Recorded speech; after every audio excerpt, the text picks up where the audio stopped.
डाली डाली फूलों की तुझको बुलाए रे मुसाफिर मेरे उत्तराखंड में। सरसराती हवा, ठंडो पानी, पक गए बेड़ू काफल की दाढ़ी। देवताओं का निवास है उत्तराखंड, प्यार सत्कार और संस्कार है उत्तराखंड।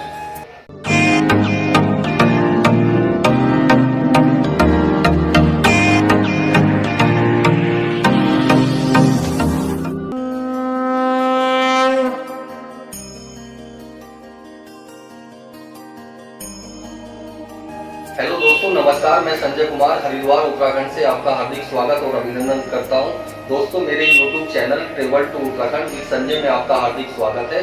दोस्तों, आज हम काफ़ी दिन बाद आपके लिए एक नया वीडियो लेकर आए हैं और बड़ी ही खुशी की बात है कि हमारे उत्तराखंड की जो चारधाम यात्रा है वो जल्दी ही शुरू होने वाली है।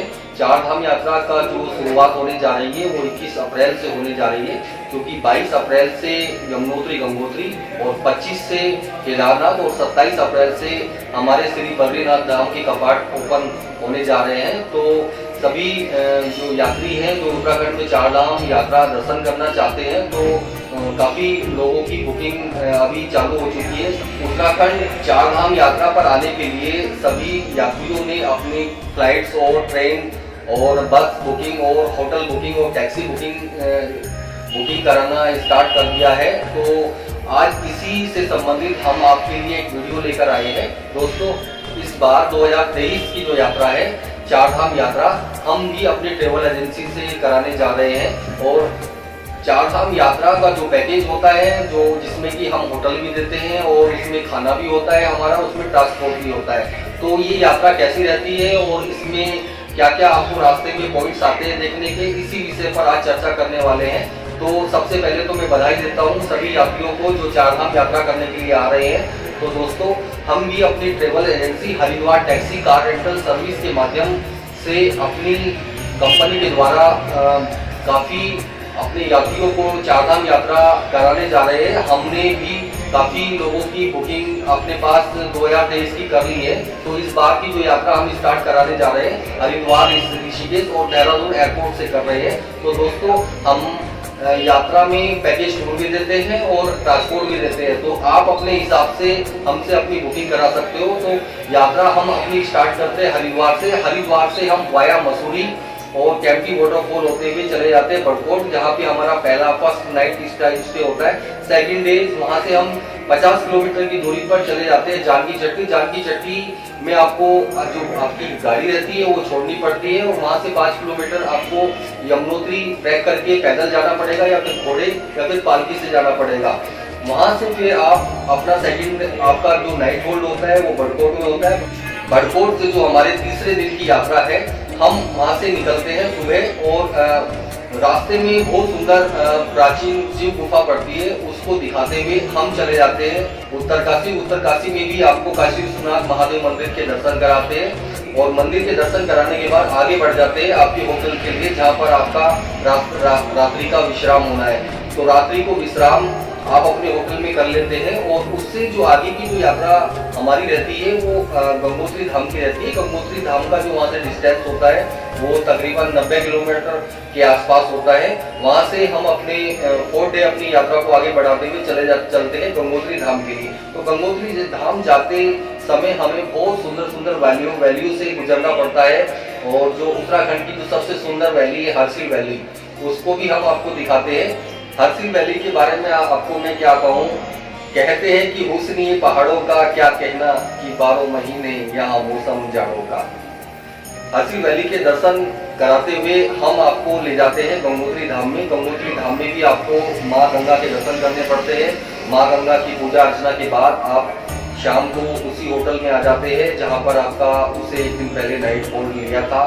और अपनी यात्रा का जो हमारा 5वां दिन होता है हम निकलते हैं उत्तरकाशी से या फिर नैताला से या फिर भटवाड़ी से हम केदारनाथ धाम के लिए। तो 5वें दिन अपनी यात्रा को बढ़ाते हुए हम निकलते हैं केदारनाथ धाम के लिए, जिसमें कि हमें उत्तरकाशी या फिर अपना नैताला या फिर मनेरी से निकलते हैं और वहाँ से रास्ते में हमें चौरंगी खाल आता है। चौरंगी खाल में भी आपको चौरंगी नाथ जी के टेम्पल्स के दर्शन होते हैं, बहुत ही सुंदर मंदिर बना हुआ है, वो एक ब्रेकफास्ट पॉइंट का भी रहता है हमारा, वहाँ पे ब्रेकफास्ट भी होता है। वहाँ से आगे बढ़ते हुए हम अपना घंचाली और मयाली चिरबटिया होते हुए चले जाते हैं तिलवाड़ा। तिलवाड़ा से कुंड और कुंड से आ जाते हैं गुप्त काशी में। गुप्त काशी में भी आपको काशी विश्वनाथ और अर्धनारेश्वर महादेव मंदिर के दर्शन होते हैं। वहाँ से आगे बढ़ते हुए चले जाते हैं हम नियर सोनप्रयाग। सोनप्रयाग में यात्रा का रजिस्ट्रेशन होता है। वैसे तो रजिस्ट्रेशन आप ऑनलाइन भी करा सकते हो। हमारी वीडियो में जो लिंक चल रहा है, इस लिंक पर जाकर अपना यात्रा का रजिस्ट्रेशन आप कर सकते हो। तो सोनप्रयाग से नियर बाई रामपुर सीतापुर में हमारा नाइट हॉल्ट हो जाता है और रात को विश्राम करने के बाद अर्ली इन द मॉर्निंग में ही हमें केदारनाथ धाम के लिए निकलना पड़ता है। जिस यात्री के हेलीकॉप्टर टिकट होता है वो नियर बाई हेलीपैड होता है, वो हेलीपैड से चले जाते हैं। जिसको ट्रैक करके या फिर घोड़ों से जाना पड़ता है तो सुबह 3 बजे से और 4 बजे के बीच में जो यात्री होते हैं केदारनाथ धाम जाना स्टार्ट कर देते हैं।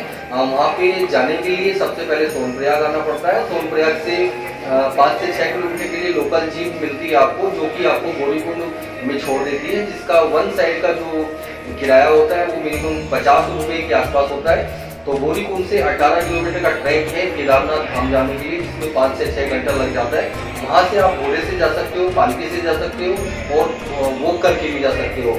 उसके बाद आप केदारनाथ धाम चले जाते हो। वहाँ पे आपको जिसको नाइट होल्ड करना है वो नाइट स्टे भी लेते हैं वहाँ पे, और जिसको नहीं करना वो संडे भी रिटर्न कर लेते हैं। तो वहाँ से नेक्स्ट डे हम आ जाते हैं नीचे सीतापुर रामपुर नियर बाई सोनप्रयाग। वहाँ से 7वें दिन हमें निकलना होता है बद्रीनाथ धाम के लिए। तो बद्रीनाथ धाम से निकलने के लिए हमें रास्ते में ओखीमठ आता है, जहाँ पे 6 महीने केदारनाथ जी की डोली आती है। ओखीमठ में ही केदारनाथ धाम की पूजा होती है। वहीं पे आपको पंच केदारों के दर्शन मिल जाएंगे। वहाँ से अपनी यात्रा को आगे बढ़ाते हुए हम चौकटा होते हुए चले जाते हैं पीपल कोठी। और पीपल कोठी से एक खाने का पॉइंट भी रहता है। वहाँ पे अच्छे अच्छे होटल्स बने हुए हैं खाने के लिए, आप वहाँ पे दोपहर का खाना भी खा सकते हो। और वहाँ से जोशीमठ में भी आपको नरसिंह टेम्पल्स के दर्शन होते हैं। बहुत ही प्राचीन मंदिर है वहाँ पे भगवान नरसिंह का। तो वहाँ के दर्शन करते हुए हम आगे बढ़ जाते हैं बद्रीनाथ धाम के लिए। तो बद्रीनाथ और जोशीमठ का जो डिस्टेंस है मिनिमम 45 से 50 किलोमीटर के बीच का होता है, जिसमें 2.5 से 3 घंटा में पहुंचने में लग जाता है, क्योंकि रास्ता आगे काफ़ी चढ़ाई वाला रहता है, दुर्गम रास्ता रहता है। तो उसके बाद हम बद्रीनाथ धाम में चले जाते हैं। तो बद्रीनाथ धाम में भी जाके हमें दर्शन करने होते हैं भगवान के। तो चारों धामों में जो सबसे बड़ा धाम है वो बद्रीनाथ धाम है। वैसे तो हमारे भारत में 4 धाम पड़ते हैं, रामेश्वरम, जगन्नाथपुरी, द्वारिकाधीश, और सबसे बड़े धाम है हमारे उत्तराखंड में श्री बद्रीनाथ धाम। तो ये यात्रा आपकी है बद्रीनाथ धाम में जाके संपन्न हो जाती है। और बद्रीनाथ धाम के जो आसपास के नियर बाई पैलेसेस होते हैं, जैसे कि लास्ट इंडियन विलेज माना गाँव, इसमें 5 पॉइंट पड़ते हैं। वहाँ पे गणेश गुफा और वेद व्यास गुफा और अपना सरस्वती रिवर के वहाँ पे आपको संगम होते हैं। वहीं से एक ट्रैक चलता है सतोपन स्वर्ग रोहिणी, माणा गांव से एक ट्रैक चलता है वसुधारा सतोपन स्वर्ग रोहिणी, जहाँ से 5 पांडव स्वर्ग यात्रा गए थे।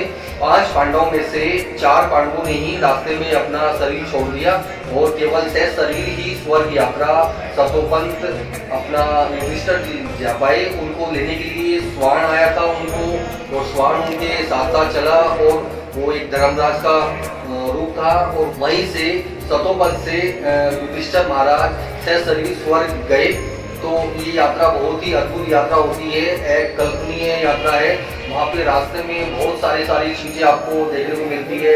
सतोपंत मिलता है, वसुधारा के दर्शन होते हैं। वसुधारा का आपने नाम सुना होगा कि वो ऐसी धारा है जो पापी होते हैं, जो अपने जीवन में जिसने अच्छा काम नहीं किया और बुरे काम किए, तो उस धारा की एक बूंद भी उस मनुष्य के ऊपर नहीं पड़ती है। तो ये सब कुछ कवर करने के बाद में आप बद्रीनाथ धाम आ जाते हैं। बद्रीनाथ धाम से जब हम वापसी निकलते हैं, वहाँ से 90 दिन की जो यात्रा हमारी स्टार्ट होती है, तो रास्ते में हमें 5 प्रयाग होते हैं, जिसमें अलग अलग नदियों के दर्शन होते हैं। विष्णु प्रयाग में भी हमें धूली गंगा और अलकनंदा का संगम होता है। और उसके बाद में हमें आता है नंद प्रयाग में मंदाकिनी और अलकनंदा का संगम होता है। उसके बाद में अपना कर्ण प्रयाग में पिंडार गंगा और अलकनंदा का संगम होता है। उसके बाद में हम रुद्रप्रयाग आ जाते हैं। रुद्रप्रयाग में भी आपको मंदाकिनी जो केदारनाथ से आती है और अलकनंदा जो बद्रीनाथ से आती है, दोनों का बहुत ही अद्भुत संगम होता है। और जो सबसे बड़ा जो लास्ट जो हमारा संगम होता है वो देवप्रयाग का होता है। देवप्रयाग प्रयागों का राजा है। वैसे तो सबसे बड़ा राजा प्रयागराज को कहा जाता है, जो संगम कहलाता है। तो देवप्रयाग में भी आपको भागीरथी गंगा और जो गंगोत्री से आती है, अलकनंदा जो कि बद्रीनाथ से आती है, दोनों का संगम होता है, वहीं से गंगा बनती है। उसके दर्शन करने के बाद हम आपको ले आते हैं हरिद्वार ऋषिकेश। और ऋषिकेश लक्ष्मण झूला, राम झूला सब कराते हुए आपको ड्रॉप कर देते हैं हरिद्वार में। तो दोस्तों ये हमारी 4 धाम यात्रा रहती है जो 10 दिन की होती है, हरिद्वार से हरिद्वार। आप हमारे द्वारा भी अपनी यात्रा का पैकेज बुक कराकर आप 4 धाम यात्रा कर सकते हो। हम हमारे जो रूम रहते हैं अच्छी लोकेशन पे रहते हैं, नीट एंड क्लीन रूम्स होते हैं और साफ सुथरी लोकेशन पे होते हैं। तो हमारी गाड़ियाँ भी अच्छी कंडीशन की होती है और हमारे जो ड्राइवर होते हैं एक्सपीरियंस होल्डर होते हैं, जो आपको अच्छे से जानकारी देते हैं और अच्छे से फोटोग्राफी कराते हुए आपको यात्रा कराते हैं। आइए आप उत्तराखंड में और एक बार हमें भी अपनी सेवा का मौका दीजिए। दोस्तों इस साल जो 2023 की जो 4 धाम यात्रा है, आप अगर अपने साथ अपने परिवार के साथ 4 धाम यात्रा करने आ रहे हो तो 4 धाम यात्रा में हम पैकेज टूर तो देते ही है, साथ में हम टैक्सी सर्विस पूरा ट्रांसपोर्ट भी देते हैं। आप हमारे द्वारा टैक्सी सर्विस जो हमारी रहती है उसमें छोटी स्विफ्ट डिजायर कार और टवेरा, आर्टिका, बोलेरो और इनोवा, टेम्पो ट्रेवलर आदि सभी प्रकार की जो गाड़ियाँ हैं हम अपनी 4 धाम यात्रा करने के लिए देते हैं। और 4 धाम यात्रा में हम पूरा पैकेज आप प्रोवाइड करते हैं, जिसमें कि पूरा हमारा होटल्स और रहना खाना और हमारा ट्रांसपोर्ट पूरा रहता है। तो आप हमारे द्वारा भी इस 2023 की 4 धाम यात्रा बुकिंग कराकर अपना टूर पैकेज कर सकते हो। हम आपको विश्वास दिलाते हैं कि आपको अच्छी सर्विस प्रदान करेंगे।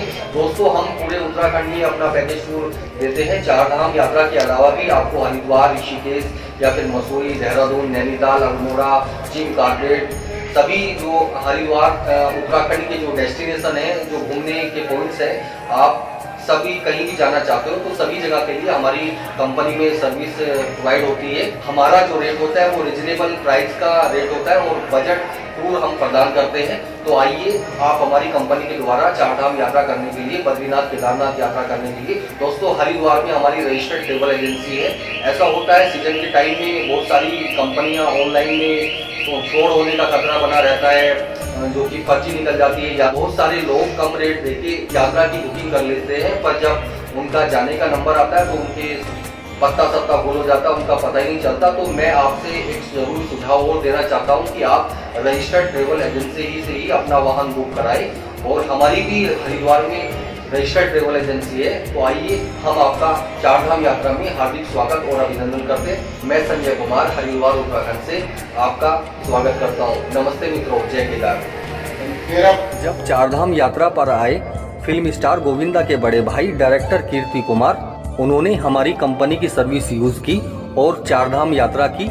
4 धाम यात्रा से प्रभावित होकर हमारी सर्विस के बारे में क्या बोल गए, आप भी सुनिए इस वीडियो क्लिप के द्वारा। नमस्कार, मैं हूं Kirti Kumar, film producer, director, actor, singer, also acting teacher. मैंने हत्या, राधा का संगम, 2 आंखें बारात, नसीब, आंटी नंबर 1, प्यार दीवाना होता है, सुख आदि फिल्में बनाई थी। मेरी फिल्मों के हीरो हमेशा गोविंदा रहे हैं, वो मेरे छोटे भाई हैं। और मैं उत्तराखंड की यात्रा करने के लिए जब हरिद्वार ऋषिकेश गया था तो मेरी मुलाकात संजय से हुई थी। संजय ने मुझे बहुत अच्छी यात्रा कराई, बड़ा आनंद आया था। एक तो उत्तराखंड की केदारनाथ जी की यात्रा और उसके साथ साथ संजय के साथ का जो है वो अनुभव बड़े प्यार से जो है मुझे ले गया और हम लोगों के बड़े मधुर संबंध जो है बन गए। तो बच्चा है वो मेरा, बड़े प्यार से, बड़ा आदर, बड़ा सम्मान से ले गया था मुझे और बड़ी सेवा की थी। तो मैं उसके घर भी गया था कि मुझे आनंद मिलेगा, उसको बल मिलेगा और मैं चाहता हूं कि उसका परिवार सुखी हो। अगर हमारा ये वीडियो आपको अच्छा लगा हो तो कृपया करके लाइक करें, शेयर करें और हमारे चैनल को सब्सक्राइबर करें।